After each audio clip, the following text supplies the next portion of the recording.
What's up, guys? It's Alpha Crypto here. In this video, we shall be taking a good look at Bitcoin. Good morning to each and every one.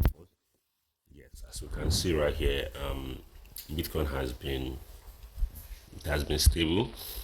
I made it known to us that moving into the weekend, we should be expecting, if not stability, but volatility. But we definitely won't. There is a less chance of us expecting a rally into the weekend. So this was to be expected if you've been watching my videos recently. So yeah, without wasting much of our time, we should dive straight into the chart right here. I think from here we have to start from the daily time frame right here. Yes, we're going to start from the daily time frame. We could see we are back below 91,100 level. So it's very, very important. From the daily right here, we need to understand that we have to either reclaim this 91,000, find support around 91,000 before rallying all the way to 94,000 again.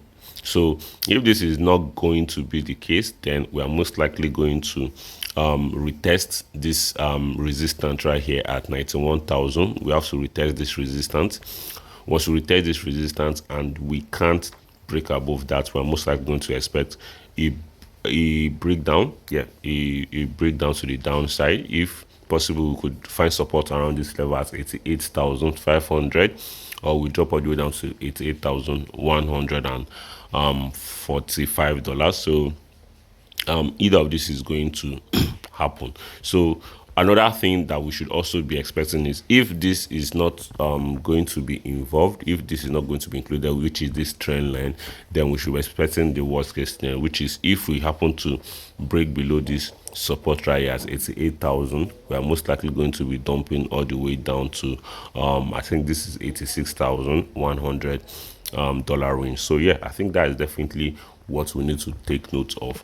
Now, in terms of the long-term chart for Bitcoin right here, we could see that even the long-term chart is very clear to us that since we can't break the $93,000 range, we are most likely going to be dumping or finding support around this level at 89 to 88,500. But the moment we break below this support right here, we are most likely going to be dumping lower, guys. So yeah, that is basically it for this long-term chart. But this long-term chart, I'm only analyzing this right now because this is a very short-term analysis just for us to see the clearer view.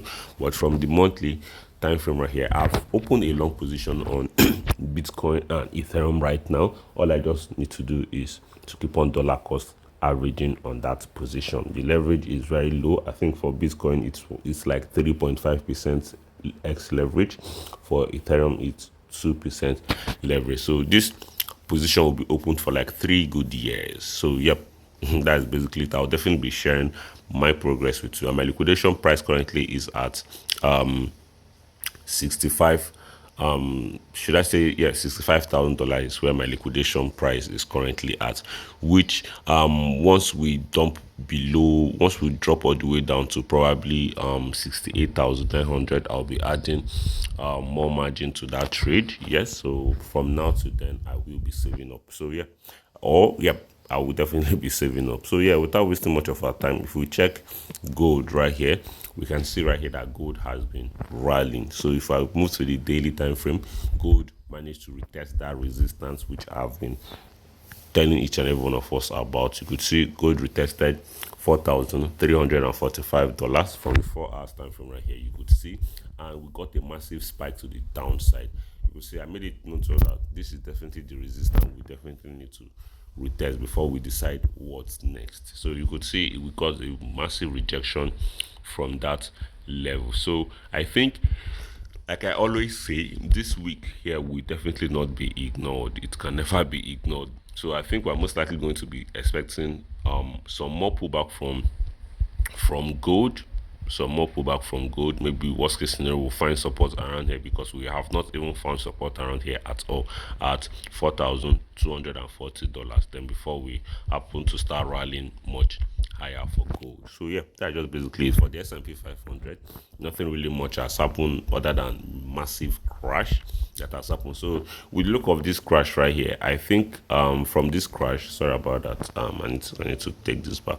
So from a crash like this, that went all the way 1.76, it's something to be worried about, because if we break below this support right here at 6,800 all the way down to $6,760, we are most likely going to be dumping lower for Bitcoin. So yeah, that's basically it, guys. If you do enjoy this video, subscribe, turn on post notifications, smash that like button, and share this video with your friends, guys. Peace out.